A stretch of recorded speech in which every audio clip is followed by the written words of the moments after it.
नमस्ते friends, gardening with वंदना में आपका स्वागत है। और आज जो मैं आपको ये फूल दिखा रही हूँ ये गुड़हल के फूल हैं। और गुड़हल में इस समय हम क्या क्या काम कर सकते हैं आज इसी के बारे में डिटेल में बताऊंगी। और इसमें 4 ऐसे महत्वपूर्ण काम हैं जो इस समय तो आपको कर ही लेने चाहिए। ये जनवरी एंड चल रहा है और ऐसा नहीं है कि आप इसी महीने, आप पूरी फरवरी भर इसको कर सकते हैं। क्योंकि मैं वीडियो इसलिए बना रही हूँ ताकि आपको जो भी काम करने हो वो आप अपने गुड़हल के पौधे में कर लें। गुड़हल के बहुत सारी वैरायटियाँ फूलों की आती हैं, तो जिसमें से एक ये देखिए बहुत प्यारा मुझे लगता है।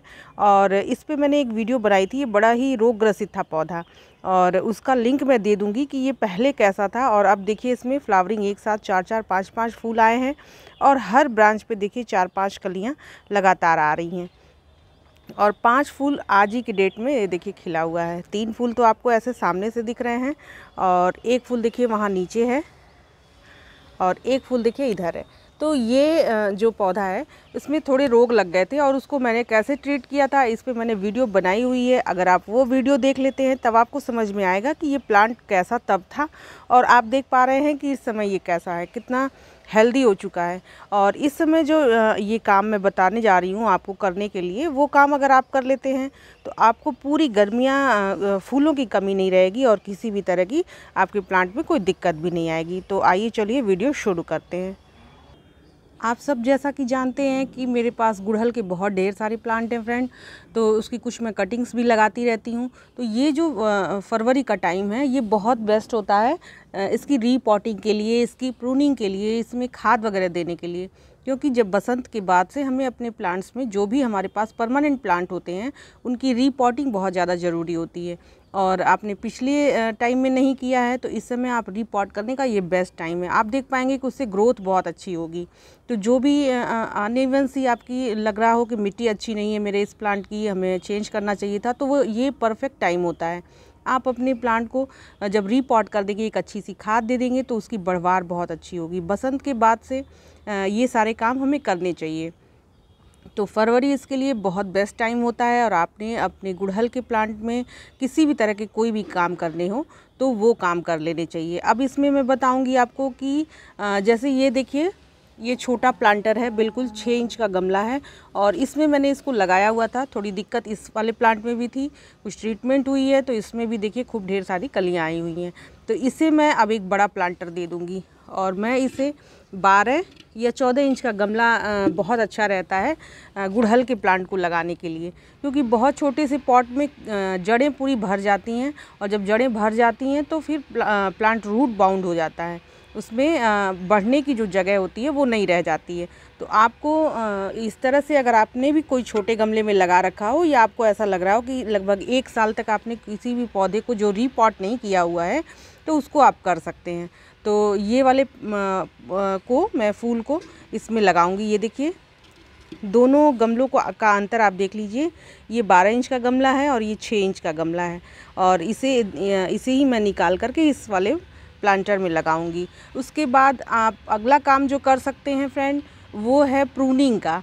तो दोनों काम एक साथ आप नहीं करें, कम से कम 8-10 दिन का अंतराल रखना चाहिए जब आप प्रूनिंग कर रहे हो या रीपॉटिंग कर रहे हो। तो चूँकि देखिए पत्तियां मेरे प्लांट में बहुत हैं, पत्तियों की कमी नहीं है। कभी कभी होता है कि प्लांट ऐसे बढ़ते रहते हैं, पत्तियां बिल्कुल नहीं होती हैं।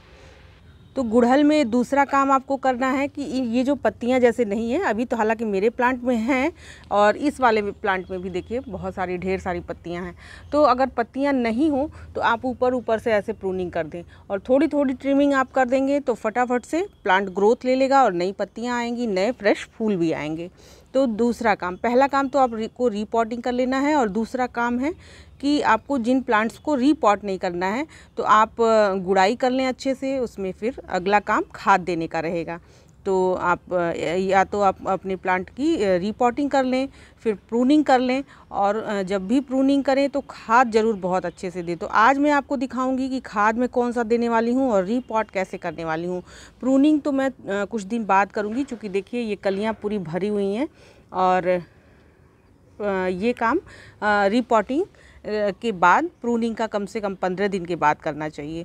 और खाद तो हमें अच्छे से दे ही देनी है। तो इसके लिए हम मिट्टी कैसी बनाएंगे, तो जैसा कि मैं आपको हर वीडियो में लगभग बताती रहती हूँ कि मिट्टी का रेशियो आपने अच्छा रख लिया तो आपके प्लांट अपने आप चलेंगे, उसमें आपको ज़्यादा कुछ करने की ज़रूरत नहीं पड़ेगी।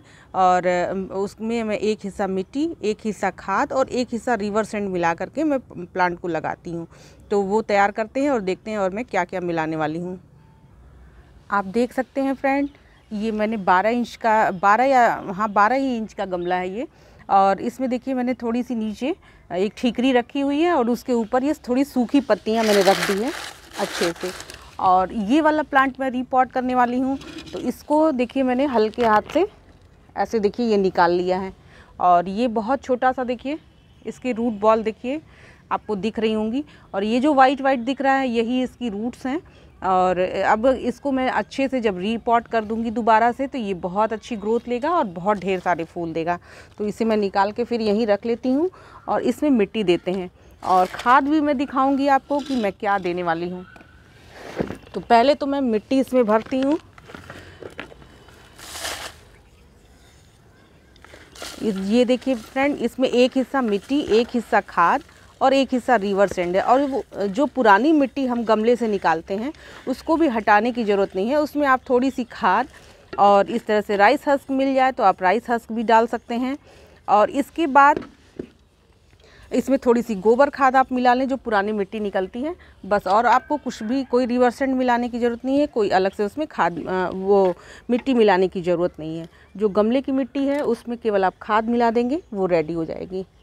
और इसको हम रख के देख लेते हैं कि इसमें बैठ जाता है या नहीं। तो ये देखिए अच्छे से बैठ गया है। और इसमें खाद देने के लिए मैं क्या यूज़ करने वाली हूँ उसको भी अब मैं दिखाती हूँ। इसको थोड़ा किनारे करते हैं और दिखाती हूँ मैं कि इसमें क्या देने वाली हूँ। तो ये देखिए फ्रेंड, ये है बहुत अच्छी सी वर्मी कंपोस्ट है। ये मैंने लगभग 2 मुट्ठी ली हुई है। और ये है नीम खली, ये भी 2 मुट्ठी ली हुई है।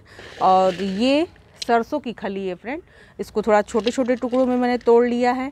ये बहुत अच्छी होती है। और ये जो चीज़ें मैं दे रही हूँ लगभग सारी चीज़ें ऑर्गेनिक हैं, ये हम देंगे। और इसके साथ और हम क्या देने वाले हैं वो भी मैं दिखाती हूँ। ये देखिए फ्रेंड, ये है सीवीड इसको बोलते हैं। और ये बड़ा अच्छा होता है प्लांट्स के लिए। तो इसको भी मैं 1 मुट्ठी मिला देती हूँ। और ये जो खाद मैं दे रही हूँ अब इसमें 1 से 1.5 महीने तक आपको कोई खाद देने की ज़रूरत नहीं है। और इसमें मैं 1 चम्मच के करीब में ये एप्सम सॉल्ट है, इसको भी थोड़ा मिला दूँगी। और ये पूरी तरह से जो भी चीज़ें मैंने दी हुई हैं वो ऑर्गेनिक हैं। तो आप इस तरह से अपने यहाँ जो गुड़हल के पौधे हैं, गुलाब के पौधे हैं, आप उनको रीपॉट कर सकते हैं। और इसी तरह की खाद आप देंगे तो कोई भी प्लांट हो, चाहे वो एक्जोरा हो और आपके यहाँ हरसिंगार लगा हुआ हो, गुड़हल लगा हुआ हो, इसमें सारे पौधों में ये जो परमानेंट प्लांट होते हैं उस फूलों वाले जो कि हैवी फीडर भी होते हैं और बहुत ढेर सारे फूल देते हैं, उसमें सारे में ये इस तरह से ही काम करेगा। आप चाहें तो 1 चम्मच के करीब में डीएपी भी दे सकते हैं। डीएपी हालांकि ऑर्गेनिक नहीं है लेकिन फिर भी मैं अब चूँकि लाई हूँ तो इसे दे देती हूँ, वरना आप चाहें तो इसे स्किप कर सकते हैं। इसके अलावा फ्रेंड इसमें आप थोड़ा बोन मील भी मिला सकते हैं। बोन मील मैंने नहीं मिलाया है क्योंकि एक व्यूअर का कमेंट आया हुआ था कि हर चीज़ में आप बोन मील मिलाती हैं। तो मैंने सोचा कि ऐसा नहीं है, बिना बोन मील के भी हम अच्छा पौधा उगा सकते हैं, तो इसलिए मैंने बोन मील नहीं मिलाया हुआ है। तो जिनकी शिकायत है कि मैं हर जगह बोन मील मिलाती हूँ तो वो शिकायत दूर कर लें और आप अच्छे फ्लावर इसमें भी पा सकते हैं। और आने वाली वीडियोज़ में देखते ही हैं आप कि फ्लावर मेरे यहाँ अच्छे होते हैं। मैं अपने यहाँ के फूलों से संतुष्ट हूँ, काफ़ी फूल होते हैं। तो ये थोड़ा मैं इसमें खाद, ये जो मिट्टी है पहले इसको डालूँगी।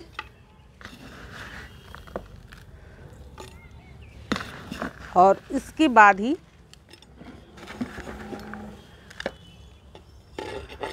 ये ऐसे थोड़ी मिट्टी हमने डाल ली और अब मैं ये खाद डालूँगी। ये बहुत पर्याप्त खाद है और इतना पड़ जाने से 1 से 2 महीने 3 महीने भी आप खाद नहीं देंगे, आपके प्लांट में बहुत अच्छे से चलेगा। क्योंकि मेरे यहाँ प्लांट बहुत ज़्यादा हैं इसलिए ऐसी खाद देना प्रीफर करती हूँ कि जो कि मुझे आगे आने वाले टाइम में कम देना पड़े। और ये कोई ऐसी खाद ऐसी नहीं है कि जो कि आपके प्लांट को नुकसान करे। ये थोड़ी ज़्यादा भी हो जाएगी तो भी कोई दिक्कत नहीं है और थोड़ा कम भी रहेगा तो भी कोई दिक्कत नहीं है। ये ऐसे ही हम पूरे प्लांट में मिट्टी भर के इसको दबा देंगे। जब भी हम किसी खाद को देते हैं फ्रेंड, तो आप मिट्टी में ज़रूर उसे दबा दिया करिए। और यही काम जो हमारे यहाँ प्लांट और भी लगे हुए हैं जिन्हें हम रीपॉट नहीं करना चाहते हैं, तो उन्हें बस केवल आप गुड़ाई करके और खाद दे करके रेडी कर लीजिए। तो ये टाइम बहुत बेस्ट है अपने जो गुड़हल के प्लांट हैं उनको रेडी करने का। 3 काम तो मैंने बता दिए आपको कि खाद देना और किसी भी प्लांट को रीपॉट करना हो तो आप कर सकते हैं, प्रूनिंग करना हो तो कर सकते हैं। और इसके बाद जो चौथी और मोस्ट इम्पॉर्टेंट बात होती है फ्रेंड, वो ये है कि ये देखिए, इस समय आप थोड़ा ध्यान देंगे तो ये गुड़हल में इस तरह के एफिड्स लगते हैं और इसे हटा देना बहुत ज़्यादा ज़रूरी है। इसके लिए आप नीम ऑयल का छिड़काव कर सकते हैं।